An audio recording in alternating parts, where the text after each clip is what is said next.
These Lego-like communities, built for retirees, are marketed as independent, safe and fun. It's an industry worth billions of dollars. They're spruiked as a cheaper option for housing, but as affordable as they appear on the way in. On the way out, they can be a financial disaster. Living in a retirement village has been fantastic. We have a lot of laughs. Behind the idyllic facade and marketing jingles lurks a darker underside. But it's like robbery. A form of corporatised elder abuse. I can't believe my mother's lost all her life savings. When Lynette Anderson's mother suffered a series of strokes, it was time to sell the home at a Living Choice retirement village, which had cost her $564,000 in 2015. How did you feel when you saw that bottom line figure that you're likely to get? I felt sick. I had to read through it more than once. I got my husband to read through it. I emailed it to my brother and said, can this possibly be right? Retirement villages charge residents a string of fees when they leave. Some can be so big they can eat up a lifetime of savings. What will you end up with? $256, I think, $1,000, that's all. So it's gone backwards? It's gone backwards by a long way, yes. One of the charges is an exit fee paid by residents when they sell. Lynette's mother, Ruth, is expected to pay an exit fee of $245,000. But there's more. Most contracts also include a refurbishment fee to prepare the property for sale. In Ruth's case, the fee was huge. $167,000. That's the cost? That's what they're going to take out of Mum's money, yes. But it's a scary figure. It's an astronomical figure, actually. Lynette and her mother were given an exhaustive list of items that needed to be done. What state was the house in? One careful lady living there for 9 years. I might have replaced a few things like the door handles in her kitchen. They've gutted the place. This was despite a condition report completed by Living Choice, which found most of the home was in a reasonable or fair state. New plaster, tiles and carpet.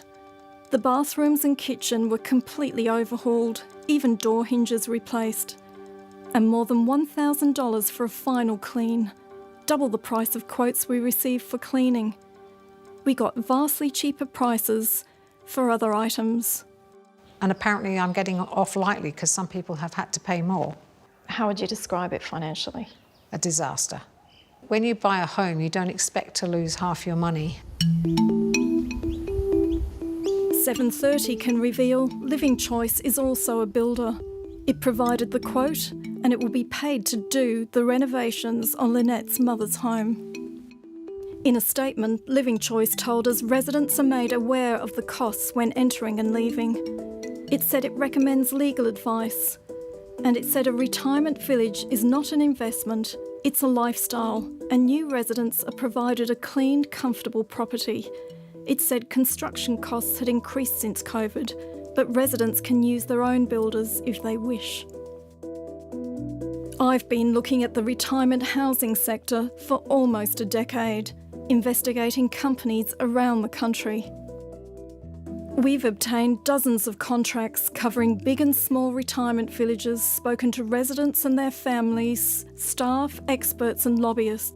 And we've found some harrowing stories of financial loss from some of our most vulnerable citizens.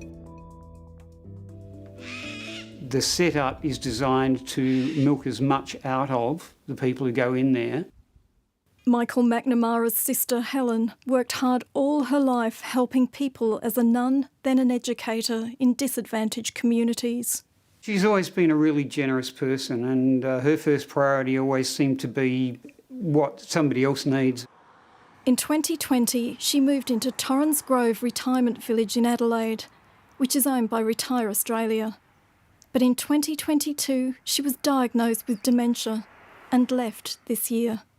We found the contract as we were clearing out her unit and moving belongings and things, and it's the first time I'd actually cited the contract. First, this thing is a monster. It's about 70-odd pages long. The contract included an exit fee of 35% after just 3 years. How it's calculated is shown here in the contract. When he got the invoice, it worked out to be almost $130,000. There was this algebraic formula. My first response was, how does a 70-plus-year-old person make sense of this? Did she make sense of it? Notes from her GP show Helen was suffering from cognitive decline 2 years before she moved into the village. Helen's place finally sold last month. She ended up with $236,000 from her original $365,000 investment. Absolutely disgusted and really disappointed for this outcome from Helen's point of view, because she's had to go into an aged care system that costs nearly $500,000 just to get into in a not-for-profit. There's going to be some bridging finance that's got to go on there from her pension. And it's just grossly unfair. Retire Australia apologised that its explanation of the exit fee didn't meet the expectations of Helen's family. It said it clearly outlines how the fees are calculated in its marketing and sales material. It said Helen's $365,000 ingoing contribution was more than 30% less than the local median house price. It said when she moved into the village, she was articulate and asked questions about the purchase and process. Dr. Tim King isn't surprised. The retired actuary built a calculator with Macquarie University to help retirees compare different retirement village contracts. And what did you find? The contracts are very complicated. People don't really understand what they're signing up for. When do the real costs become apparent? They usually become apparent at the end of the life of the deal when the person exits from the village. You've described them previously as a cunningly disguised rip-off. Yes. Do you stand by that? Yes, I do. Dr. King has studied hundreds of contracts and spoken to many residents and says most of them go backwards financially when they finally sell. The amount they get back is really minuscule compared to what they put in at the beginning, generally speaking. Retirement villages are one of the only property types where people lose money. The losses are even starker when we compare them to the median price of a home in the same suburb. It's not just a financial hit. People can literally lose some of their rights with these contracts. Some operators can decide what pets you can have, how long your visitors can stay, and even request medical examinations and evict those deemed to need extra care. Most people have a wonderful, positive, uplifting experience in a retirement village. Daniel Gannon is the head of the Retirement Living Council, which is part of the powerful Property Council. He represents owners and operators of retirement villages. What we know is that compared to people not living in a retirement village, there are some wonderful health and happiness benefits that can be generated. Research now shows that compared to people not living in retirement villages, people can be 41% happier, 15% more physically active. It's called independent living. That's what the marketing is. Some of the contracts are very restrictive. Does that sound like independent living? Well, it is independent living because people are looking for a particular lifestyle. They're not purchasing an investment property. They're buying a lifestyle with all sorts of social activities, events and engagements that are keeping people healthier and happier for longer. Do you think the contracts are simple enough? We want simpler contracts. For a long time, there's been too much confusion, too much complexity in these contracts. They have reduced in size over the last 5 to 7 years. Some operators have reduced their contract sizes by up to 30%.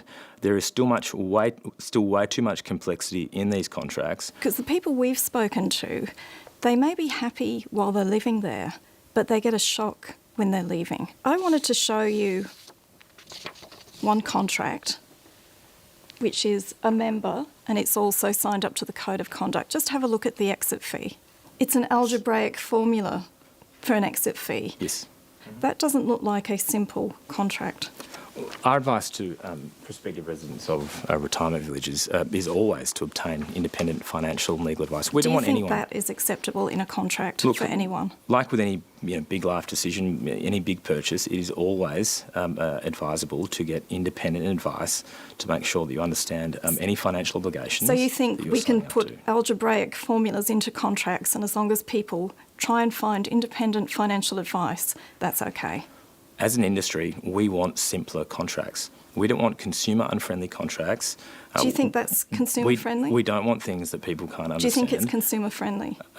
That is quite a complex component of that contract, absolutely. And what we are calling for right around the country with every state and territory government is for simpler contracts. We don't want dissatisfied customers. We don't want unhappy people. We don't want confusion at any time of this process. So if there's any way that we can simplify and further simplify contracts to make sure that everybody understands what they're signing up for, that is a circumstance that we want. Retirement villages have a voluntary code of conduct. It's designed to create high standards among operators. Only 1/3 of retirement villages in Australia right now are signatories to the code of conduct. That is too low. We want 100%. We want every retirement village to be signatory to that code because that is our commitment to high why is it standards. taking so long if it's been in operation for 4.5 years? You're the peak body. What's going wrong? Look, what I can influence... Because it's a very weak code. It's voluntary. You haven't got a lot of take-up and you've got no breaches. And if someone does get breached, there's no financial penalties. We want to see 100% of villages around Australia I understand that, signed up to the code of conduct. But what are you doing to get that? We are working with operators right across the country to make sure that they understand what our commitment looks like to higher standards and improved and increased professional standards.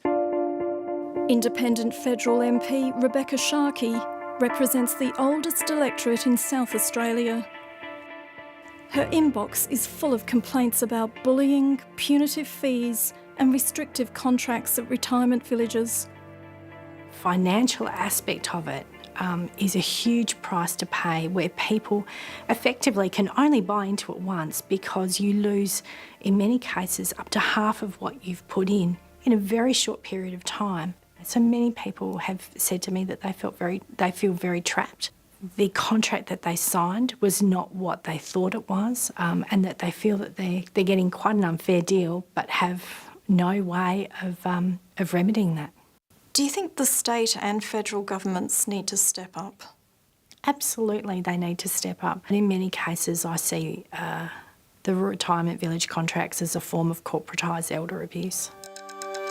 Last year, she tabled a motion in Parliament calling on the government to recognise retirement villages as a financial product, a move that would bring them under the watch of the corporate regulator ASIC.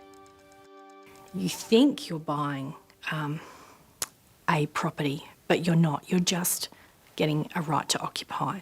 So that's why I think if we had at least some ASIC protections, if we had the Federal Assistant Treasurer looking at this deeply, the Parliament looking at this deeply, I think we would be able to ensure that we had a fairer deal between the resident and the retirement village corporations.